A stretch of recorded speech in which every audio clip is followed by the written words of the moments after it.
இப்போ இருக்கிறது தேசிய மக்கள் சக்தின்ற அரசாங்கம் தான், அதாவது என்பிபி ஜேவிபின்ற அரசாங்கம் தான்.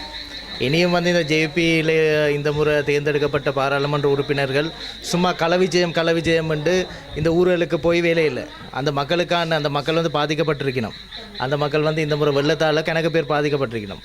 அவர்கள் வந்து அரசாங்கத்தால் உதவாமல் சும்மா களவிஜயம்ட்டு சும்மா ட்ரிப் போய் வேலை இல்லை. நாங்கள் அவையிட்ட கேட்குறது வந்து இந்த மக்களுக்கு உங்களால் முடிந்த அனைத்தையும் செய்யுங்க. இந்த வெள்ள பிரச்சனைக்கு தீர்வு காணுங்க. இந்த இடம்பெயர்ந்த மக்களுக்கு ஏதாவது ஒரு தீர்வை எடுத்து கொடுங்க. இந்த பிள்ளைகளும் இதில் வந்து இந்த நுழம்பு பிரச்சனைகள் இருக்குது, இதுக்குள்ள வந்து சுகாதார பிரச்சனைகள் இருக்குது. இதுக்குள்ள வந்து சும்மா நீங்கள் களவிஜயம்ட்டு நீங்கள் ஃபோட்டோ ஷூட் நடத்திட்டு போயிடாது. உங்களுக்கு வந்து மக்கள் இந்த முறை உங்களை நம்பித்தான் இந்த முறை தேர்தலில் உங்களுக்கு பெருவாரியான வாக்களை கொடுத்தவே. அதனால் இந்த ஃபோட்டோ ஷூட்டில் விட்டுட்டு மக்களுக்கு உங்களால் என்ன உதவி செய்ய முடியுமோ, இந்த பிரச்சனைக்கு தீர்வு காண முடியுமோ அந்த தீர்வில் கொடுங்க. இந்த ஃபோட்டோ ஷூட் நடத்தின காணும். இப்போ இது வரைக்கும் தேர்தல் காலங்களில் எல்லோரும் சேர்ந்து ஃபோட்டோ ஷூட் நடத்தினாங்க தானே, இப்போ எல்லாம் காணும். இனி வந்து நாங்கள் மக்களுக்கு ஏதாவது செய்யணும். இனி இவ்வளோ காலமும் எல்லோரும் பிரிஞ்சு தேர்தலில் நின்றுனாங்க.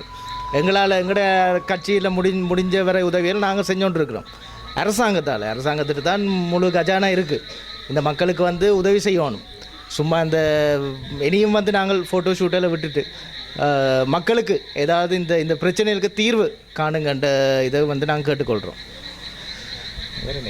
கடத்தொழில் அமைச்சர் ராமலிங்கம் சந்திரசேகர் அண்மையில் நடந்த ஊடக சந்திப்பு வந்து தெரிவு செய்யப்பட்ட எம்பிக்கள் அவர்கள் தொடர்ச்சியாக பயணிப்பது தொடர்பாக கட்சி தான் தீர்மானிக்கும், கட்சியினுடைய தலைவர் அனுரகுமார் திசாநாயக்கு தான் அவர்களுக்கான தேர்தல் செலவினங்கள் எல்லாவற்றையும் பார்த்து கொண்டார் என்பது போல ஒரு கருத்தை தெரிவித்திருக்கின்றார். இது தொடர்பாக உங்களுடைய நிலைப்பாடு? அது ஒரு பிழையான கருத்து. இது ஒரு ஜனநாயக நாடு.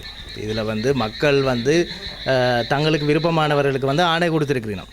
அதை வந்து மாற்றக்கூடிய சக்தி யாருக்கும் இல்லை, ஜனாதிபதிக்கும் இல்லை, ராமலிங்கம் சந்திரசேகருக்கும் இல்லை.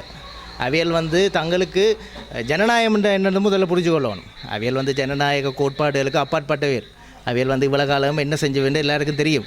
இனியும் வந்து அது செய்ய இயலாது. இது ஒரு ஜனநாயக நாடு. நீங்கள் ஜனநாயக மக்களால் வந்து தேர்ந்தெடுக்கப்பட்ட உறுப்பினர்கள், அவர்களை மாற்றுற அதிகாரம் யாருக்கும் இல்லை. அப்படி மாற்ற போனால் அது ஒரு பெரிய ஒரு பிரச்சனையாக வடிக்கும். ஏண்டா மக்கள் வந்து தங்களுக்கு விருப்பமான அவையில் 9 பேரில் தங்களுக்கு விருப்பமான 3 பேரை தெரிவு செஞ்சுருக்கணும். அதை வந்து மாற்றக்கூடிய அதிகாரம் யாருக்கும் இல்லை. அப்படி அந்த பாராளுமன்ற உறுப்பினர்களுக்கு வந்து அவையோட கட்சியால் ஏதாவது பிரச்சனை கொடுத்தால், அவர்களை வந்து ராஜினாமா செய்ய சொல்லி நிர்பந்தித்தால் நாங்கள் அவர்களோடு இருப்போம். அந்த பாராளுமன்ற உறுப்பினர்களுக்கான சகல உதவிகளும், அதாவது இது சட்ட உதவிகளும் வந்து நாங்கள் பெற்றுத்தருவோம். உங்களுக்கு வந்து மக்களால் தான் உங்களுக்கு தெரிவு செய்யப்பட்டது.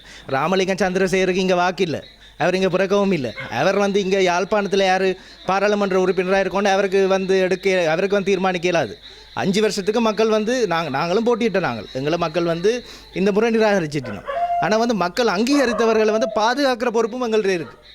அதனால் வந்து அவைக்கு யாரும் அது தீர்மானிக்கல. அப்படி அந்த பாராளுமன்ற உறுப்பினர்கள் வந்து நிர்பந்திக்கப்பட்டால் அவர்களுக்கான சட்ட உதவிகள் இருந்து அனைத்து உதவிகளுக்கும் வந்து நாங்கள் பெற்றுத்தருவோம்.